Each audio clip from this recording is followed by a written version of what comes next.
Magandang araw mga kaibigan. Bigyan natin ng reaction, opinion ngayon itong post ni Ami Imperial Ugay. Sabi lang niya, correct, kaya mag-isip-isip na kayo. I-share niya dito yung pahayag ni Congressman Eli San Fernando ng Kamanggagawa Party List tungkol ito sa impeachment case ni BP Sara. Sabi ng kongresista, pero pagdating sa plenaryo, ang aking tsansa ay hindi makakakuha iyan ng 1/3 na suporta mula sa members of the House dahil lahat ay nag-iisip na ng kanilang mga political career sa 2028. Okay? Ulitin ko. Dalawa yung naisampa ng impeachment case laban kay BP Sara. So, unang debatihan yan sa Committee on Justice. Sa tingin ko, papasayan. Magkakaroon ng sufficient in form and sufficient in substance. So, akyat sa plenaryo. So, yun na, magbubutuhan na ang mga kongresista. Bawat isang kongresista tatayo doon magpapaliwanag yes or no.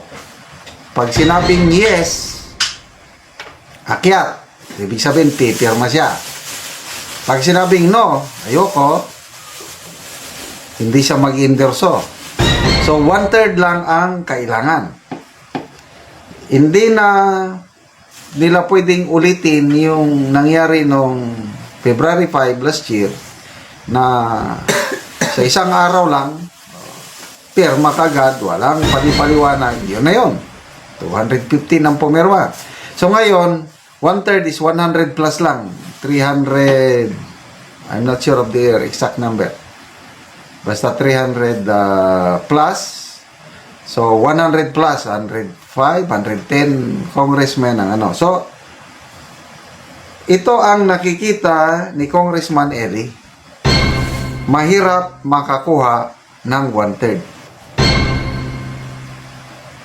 Una nang nagsabi si Congressman Puno ng National Unity Party. I think sila ata yung pinakamalaking bilang ng mga kongresista sa Kamara. At nagsabi siya na hindi sila supportive sa impeachment both laban kay Pangulong Marcos at laban kay BP Sara dahil ang dami daw problema na dapat ayusin. So anong ibig sabihin nun? Yun na yung mga indikasyon na hindi na sila basta-basta pipirma ng impeachment. So galing yan sa isang party leader ng National Unity Party. Next, ito pa, si Congressman Abante. Inaamin niya na yung mga nakakausap niyang administration lawmakers, malamig ang suporta nila sa impeachment dahil nga nakikita nila pagdating sa Senado, matatalo rin ang impeachment. Kaya agree ako dun kay Congressman Abante na kung ako yung kongresista, example, taga Mindanao ako, ang lakas ni BP Sara sa Mindanao and even Visayas. Yung mga kongresista sa Central Visayas, Cebu, mag-isip-isip kayo. Pipirma ka ngayon. Pagdating sa Senado, ibabasura din ng senador dahil siyam na senador lang kailangan para maibasura ang impeachment. So bakit ko pa isusugal ang aking political career sa 2028 na siguradong babantayan ako ng mga DDS.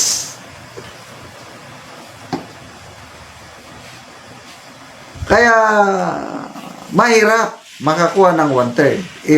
Isa pa, si Congressman Toby Chanco. Anong sabi niya? Mahirap umusad, mahirap makakuha ng 1/3 dahil wala nang incentive katulad nung last year. Mayroong last year eh. Kaya paunahan. Ngayon, meron ba? Alanganin eh.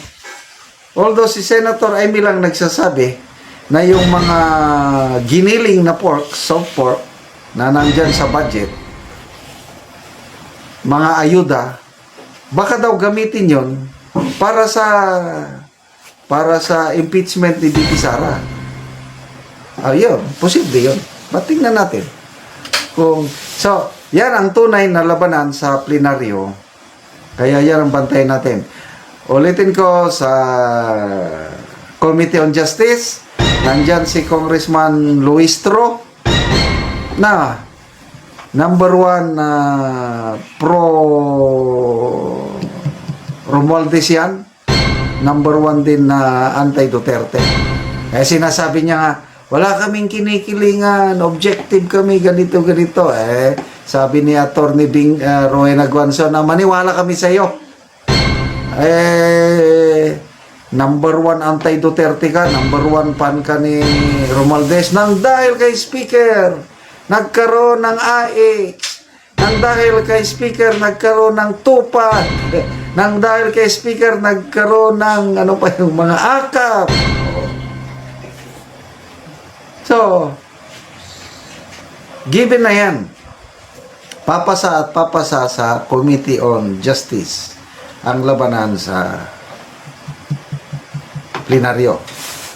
Paano ngayon yan? Sina Congressman Percy Sentanya, sabi niya, humanda ka, VP Sara, dahil you will be recorded in history as the Vice President na impeach not only once, but twice.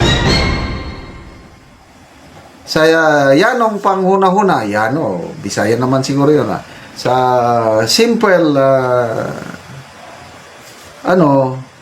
akala ko, na-impeach siya last year, na-impeach, mai-impeach na naman siya ngayon. Kung aakyat yung kanyang kaso sa Senado, impeach na yun. Kaya lang, sabi ni Atty. Regal Oliva, never daw na na-impeach si VP Sara last year dahil yung decision ng Supreme Court, unanimous yan, void ab initio. Defective from the beginning, as if nothing happened. Kaya, sa tunay na interpretasyon ng Supreme Court decision, hindi pa nai-impeach si VP Sara. Ngayon pa lang kung sakali, kailangan sana magdilang anghel si Congressman L.A. San Fernando na walang 1/3 sa mga kongresista na mag-endorse sa impeachment complaint. So, panalo na tayo.